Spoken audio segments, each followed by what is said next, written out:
Good evening and welcome to Responding to COVID-19, Fueling the Economy on TTT, Talk City 91.1 FM, and TTT Live online on Facebook. I'm Wesley Gibbings, coming to you from St. Joseph. Yesterday, the country's business chambers, 6 of them, met to consider the implications of actions to address the onset of the COVID pandemic. The diagnosis was not a pleasant one. The organizations agreed that the country faces what they described as an unprecedented crisis, and that any effort to address it is by nature a complex one. They have concluded in a media release issued today that with the majority of businesses in the country now facing a near total collapse of sales, a variety of state interventions is needed to cushion the fall. We'll have more on that later in the program. For companies in the energy sector, there are clear financial impacts and the existence of a variety of business risks. How are some of the big players managing the situation? Well, we have 2 leaders in the sector to discuss just that. With us this evening are the Chairman of the National Gas Company, Mr. Conrad Enill, and Mr. Vincent Pereira, President of BHP Billiton, Trinidad and Tobago. Welcome to the program, gentlemen. Thank you very much, Wesley. Good evening. Mr. Enill, maybe we can begin with you. Can you describe what are the financial impacts that are bearing down on the energy sector, NGC in particular, and what are some of the business risks currently being faced? Well, Wesley, the way I want to answer your question is to say this, that you would recall that before the onset of the COVID-19 intervention, we had seen a reduction in commodity prices, and we'd also seen a shift in the market, which was not attractive or which was not supportive to Trinidad and Tobago businesses. We saw, for example, where certainly on the petrochemical side, ammonia and methanol prices had taken a hit, if you will, and we've seen struggles with companies attempting to manage that in the first instance. And of course, we were aware of the fact that certainly from the upstream side, which is the cost of gas going into production, that was higher than before, and therefore we would balance in on almost on a contract-by-contract basis what is the best way in which we can ensure that the petrochemical sector survives and at the same time get the value for the best value for the people of Trinidad and Tobago, which reflects itself into taxes that the government uses for its various programs. And while we were doing that, we were seeing where that contribution was being eroded as a result of the reduction in prices, and that companies were looking at innovative ways, at cost reduction, at new strategies, at different markets to try and improve its revenue position so that it can maintain some level of sustainability. So that was the kind of environment that we were dealing with. And then we found ourselves in a situation where this new issue of COVID-19 created some physical interventions, that is to say, as a result of trying to manage spread, you now had to fundamentally change the business model.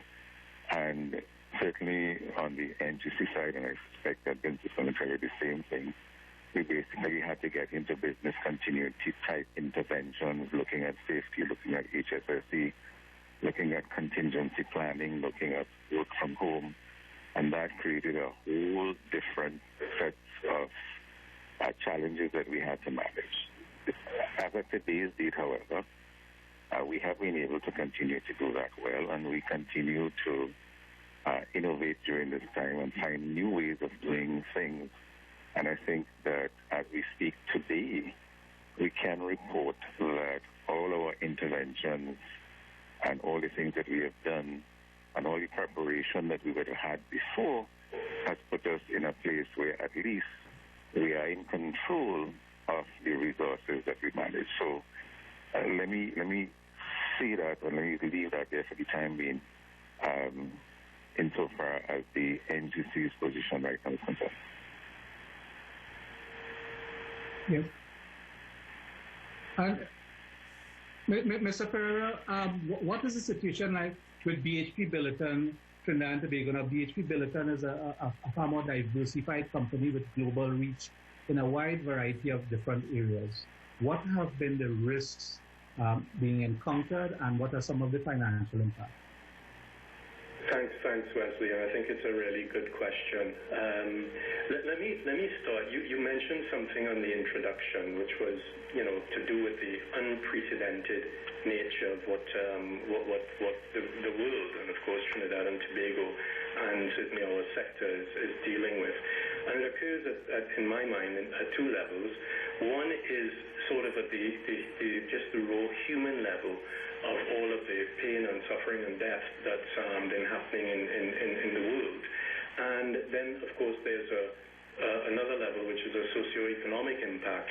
And of course, as that extends, it becomes a human impact, so it's all connected. When this first started, we looked at this through three lenses. First and foremost was doing everything that we could to assure the health, safety, and well-being of our people. So we started there.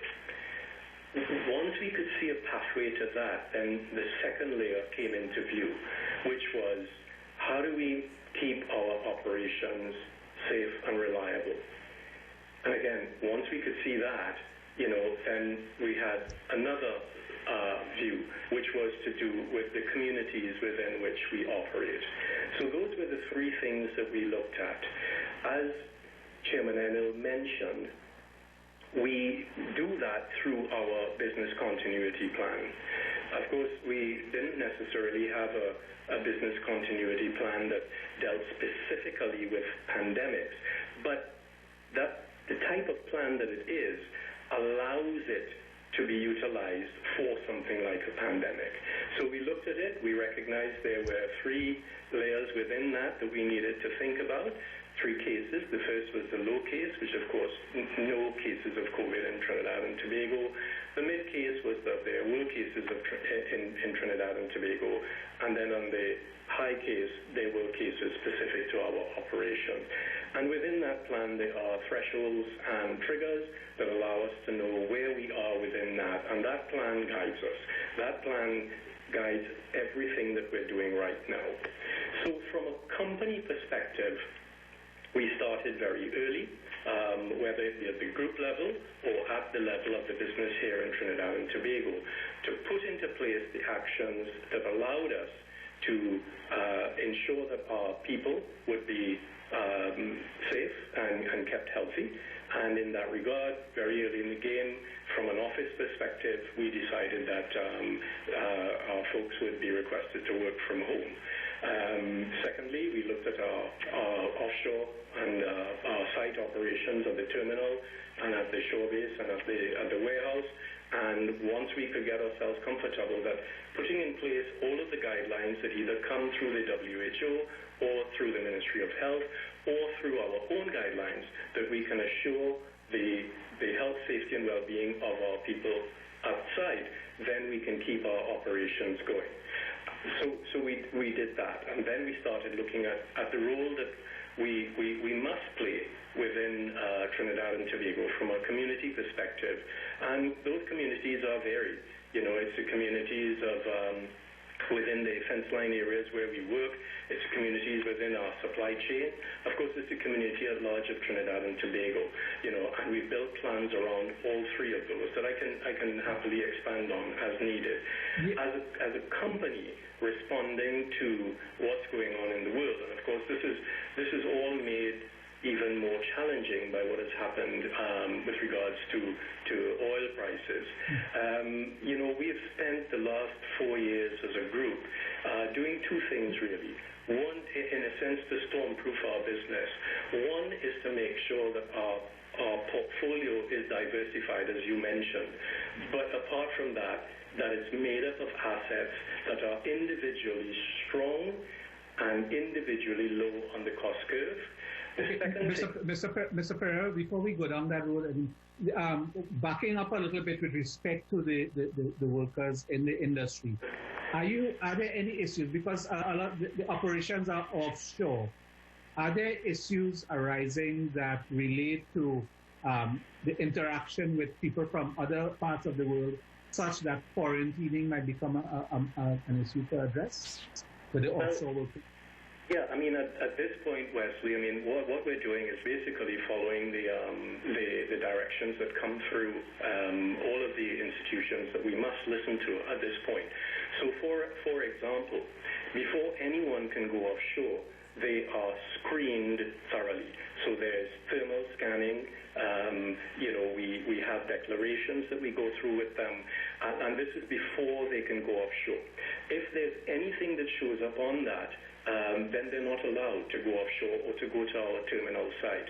And there have been instances where we've had to ask people to return home. When they're at site, those scans continue. We're also ensuring that we manage and implement social distancing at site. So what have we done? We have reduced the number of people offshore. So we've dropped by more than 50% of our people, both offshore and at the terminal. What that does for us is that enables us to really practice social distancing. Everyone has their own room offshore. How we manage meals, in the galley, how we manage meetings, all of those are done consistent with the guidelines that we have. And if we cannot meet those guidelines, then we have to be asking ourselves, can we continue to operate? At this point, we are meeting those guidelines, and everyone is being kept safe, and their well-being taken care of offshore. So that's what we are doing. It also does one additional thing. Because we have less people offshore and at the terminal, what it does is that it requires that we prioritize very, very carefully exactly what activity we undertake. So at this point, we are undertaking what is known as safety critical and production critical maintenance on our plant. Okay, Mr. Enill, the last week on this program, your health and safety manager detailed quite an elaborate business continuity plan that involved safety issues regarding the workforce, remote functions, and so on. How is that unfolding so far?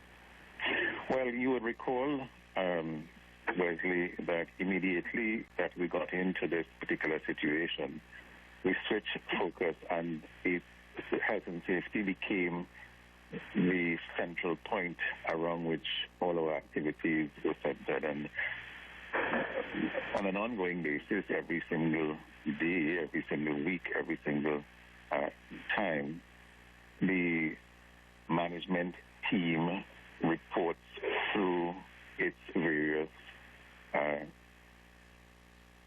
areas exactly what is taking place on the basis of this plan that now guides everything. If you have noticed that even as we are going through